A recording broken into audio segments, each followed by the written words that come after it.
Welcome back to Supernova. It's the day after Dark won doubles with slots, and now top 8 of singles is underway. It's been a crazy tournament so far, with heavy hitters like Junebug, Sosa, and Dark eliminated at 9th, and the Ascendant Thunder's Reign knocked out at 25th place. Meanwhile, two opponents are about to face off for the first time in winners' semis, and perhaps the most unlikely set to ever captivate the Project M scene. Zhime, or Zhime as he's usually called, is a relatively familiar name to those who have followed PM for a while. He is one of the best players in New York and the iconic Zelda, having not only played the character for years at a top level, but also having worked with the PM development team to functionally rebuild the character from the ground up. In order to get here, Zhime swept his pool before taking out iPunch Kids and Red Ranger, two of SoCal's heaviest hitters, to face off against Venom. Meanwhile, Venom had a much harder time getting to this point. In fact, he almost drowned in pools, losing a set to NorCal Link main Red X, and then barely making it into top 48 based on a game count tiebreaker in his round-robin pool. In final bracket, he would upset DVD before facing off against Machiavelli. Machiavelli and Venom are two of the best players in SoCal, and along with Sosa, they form a kind of triangle, where Venom beats Machiavelli very consistently, usually loses to Sosa, and Sosa in turn generally will lose to Machiavelli. Today is no exception. Venom beats Machiavelli and moves on to winners' quarters, where he now faces Sosa, his local bracket demon. But this time, history fails to repeat itself. Venom prevails in a close 3-game set against Sosa, completing his second SoCal team kill in a row and guaranteeing his own place in the winner's side of top 8, where he now has to play Zhime. Right off the bat, these two run at each other and start dishing out damage. Venom gets Zhime to 40%, and then Zhime answers back by taking Venom's stock in an extended punish. As Game 1 continues, the two characters dance around each other in totally different ways. Zhime teleports all over the stage, from platforms to the ground and back again, while Venom's crisp movement, punctuated by pivots and shield stops, controls the ground. So far, the punish game is pretty scrappy on both sides. They get a few hits, and then get out, unsure of what they can get away with yet. But that will soon change. Zhime takes Game 1, and the New York crowd reminds everyone in the venue whose turf they're on. On Venom's counterpick, he starts to find his rhythm. He starts to play around Zelda's Din's fire projectile, and calls out Zhyme's recovery with a raw knee to take an early lead.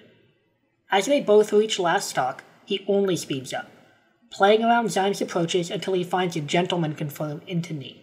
Now, it's Venom taunting the crowd, while Zhime remains quiet. Doesn't matter if he's in Zhyme's own city, Venom is a showman, and he is loving the fact that the entire venue is watching this set. In games 3 and 4, the players continue to up the ante. An opening from Zhime at 0 now leads to 70% in an edge guard on Venom, and then he goes on to take Game 3 with a 3 stock, dominating Venom on Green Hill Zone with no room to run and no platforms to escape to. For Game 4, Venom returns to Dreamland, the same stage he lost Game 1 on, and goes to work. He continues to stay as safe as possible, staying just out of reach of Zhyme's combo starters as he finds raw knees and grab confirms to claw his way to last stock yet again. Down over 100%, he barely lives an up air confirm thanks to Dreamland's massive blast zones, finally gets something started, and Zhime kills himself at 20%. As Venom taunts the crowd again, everyone settles in for a 5th and final game of this volatile set. Throughout the game, Venom chips away at Zhime while doing his best to dodge the combo starters that have consistently led to huge damage, and he's keeping it pretty even. However, a minute and a half into the game, Zhime pulls out a mix-up that he has yet to use for the entire set, catching Venom off guard with a forward throw to forward air at the ledge, and he takes the lead. And then, this happens. Out the Dins, he's got to be ready with the punish. He's got to run full screen. But chases him up! Almost got him with the air dodge! Ooh! Ooh! This man! Just roll! Let's go with the Just ledge! roll! There's too much style in his body. He doesn't understand. Oh my God! He did wanted it for the more! fans! He did it for the fans! God! You die when I say you die! Surely that's all she wrote. There's no coming back from this deficit, right? But Venom keeps his cool. Zhime misses an angle on his up B, finally dropping his second stock, and the whole next stock is textbook.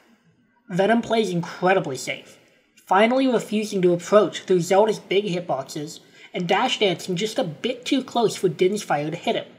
And suddenly, the game is even once more. With one stock to go, as Zhime drops from the angel platform, Venom turns around to taunt the crowd again, and then immediately combos Zhime to 80. The crowd gasps as he gets hit by a single up tilt, knowing it could lead to a death combo from Zhime, but after taking 98%, he hits the ground again, finally. The ending of this set is complete spaghetti. Venom misses a down throw knee, and then Zhime misses an edge guard before they reset to neutral one last time. With a spot in Winner's Finals on the line, Venom makes a hard read on Zhyme's approach, guessing that he will teleport into him, as he's been doing all set, and he's right. Edge to edge.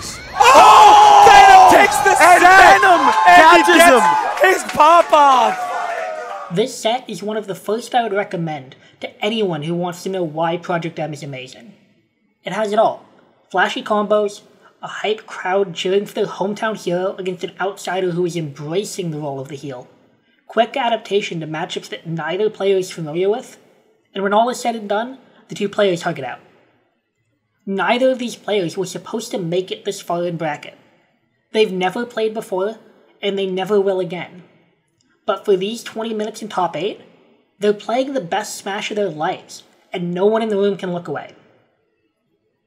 Sometimes there doesn't have to be a story behind what makes a set compelling, because the game and the people who play it are worth caring about regardless. Before I end the video, I just want to say thanks to everyone who supported this channel so far. I just hit 1K subscribers, which is a milestone I'm really happy with.